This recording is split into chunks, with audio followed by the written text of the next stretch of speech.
Donc j'ai débranché celui-ci, bon parce qu'il s'allume pas quand j'appuie. Je prends celui-ci, rien ne se passe. En 24 heures, j'ai 2 PC, out. Il se passe quoi chez moi? Première, je veux aborder un sujet qui revient souvent, mais qui est rarement posé de manière frontale. Est-ce que je suis rentable?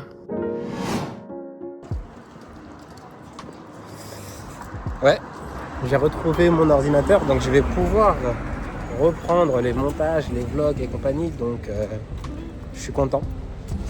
Et c'est pour ça que je fais cette vidéo. Allez, on va pouvoir reprendre, c'est parti.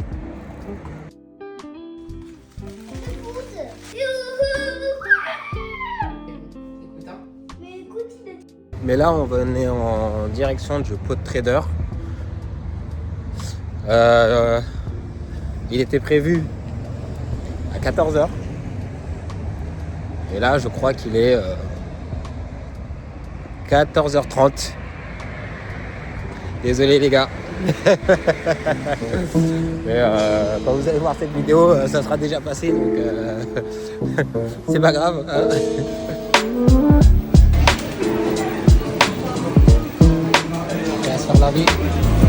J'avais cette conversation avec lui où il racontait un petit peu qu'avant de s'engager dans la formation, il avait tout juste 18 ans, il se disait est-ce que je vais me faire scammer, donc est-ce que je vais me faire arnaquer, est-ce que ça va bien se passer, est-ce que je vais réussir.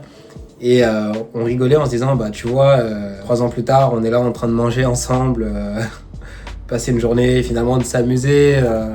Et ça me rappelle que c'était pour ça que j'avais lancé toutes ces choses-là. Et que c'est ça l'essence que j'essaye de transmettre. Pourquoi est-ce que les gens te feraient confiance? Parce que d'un côté, il y a l'écosystème que j'ai mis en place, qui aujourd'hui porte ses fruits. C'est juste que je ne l'ai pas documenté et ça me fait dire, mais voilà, qu'est-ce qu'on essaye d'accomplir? Être différent, c'est pas toujours quelque chose de facile à accepter. Être marginal, être original peut-être. En fait, mon contenu, c'est pas forcément la vie de trader, c'est la vie d'un père de famille, d'un trader, d'un formateur, vu que je vous parle aussi beaucoup des formations et de ces choses-là. C'est des choses que j'essaye de mettre en place. Le pot de trader a eu lieu et franchement, ça s'est super bien passé. On en est déjà au 9e pot de trader et j'ai dit que j'allais enregistrer plein de choses que j'aurais à vous montrer pour vous montrer à quel point c'est trop génial de faire partie de ce projet. Et en fait, non, j'ai juste kiffé le moment et j'ai pas forcément pensé à enregistrer quoi que ce soit. Et puis même, je me sens pas forcément à l'aise. Là, je devais entamer ma journée, tourner 2 vidéos YouTube sur l'aspect technique. Je l'ai pas fait, j'ai préféré accompagner ma compagne pour des problèmes de santé à l'hôpital. Alors ouais, vas-y, c'est cool. Mais encore une fois, on prévoit des choses et ces choses n'arrivent pas. Comment est-ce qu'on fait pour gérer tout ça? La vie, les imprévus. Semaine après l'event, voilà, hein, petit. Des fois, on pense qu'on va pouvoir travailler et en fait, la vie nous rappelle qu'il y a des imprévus. Donc, une semaine à la maison, varicelle.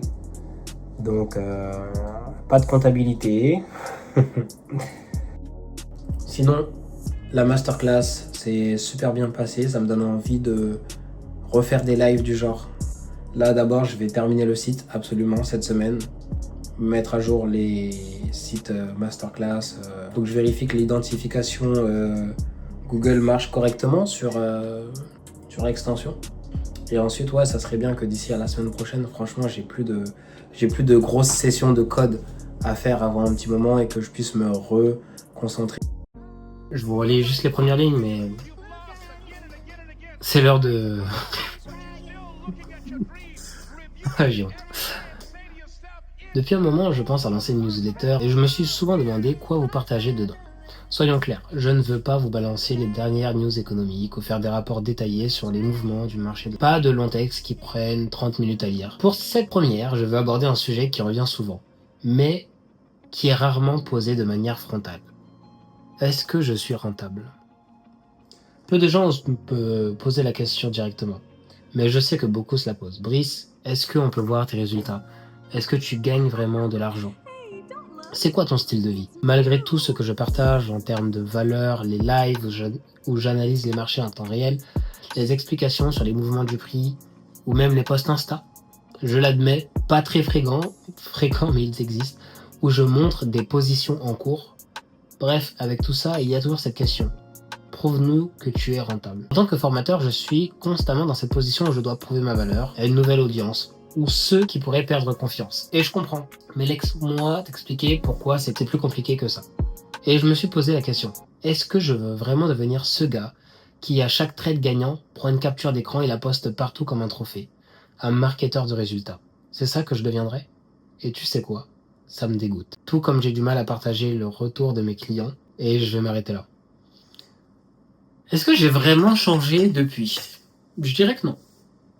Le fond est toujours pareil, la forme a un peu changé, mais finalement ces mêmes questions, ces mêmes thématiques reviennent. Est-ce que ça veut dire que j'ai envie de changer les choses? Est-ce que j'ai envie d'arrêter quoi que ce soit? Mais du coup, c'est quoi la suite? Est-ce que je continue pendant encore 2 ans? Car oui, ce que je viens de dire date de 2024. Est-ce que je continue pendant encore 2 ans à faire la même chose et ne pas voir d'évolution? Ou est-ce que je change tout drastiquement? Est-ce que je devrais peut-être changer la manière dont je promotionne la newsletter? Toutes ces choses-là. Ou peut-être les sujets abordés. Peut-être que finalement c'est ça que je devrais faire. Ce que je ne voulais pas faire. Partager des graphiques, partager des news économiques, ce genre de choses. Mais c'est pas mon essence. C'est pas ce à quoi j'aspire. En tout cas, j'ai envie de continuer d'être moi et c'est ce qui compte. Peace! Bon, viens on parle du chaos. Je sais ce moment à la fin de ta journée où tu comprends pas ce qui t'est arrivé sur les marchés et t'es là, t'es essoufflé, psychologiquement ça va pas, t'arrives pas à penser et ta journée elle est finie. Tu peux être en positif, en négatif, tu te dis mais qu'est-ce qui vient de se passer?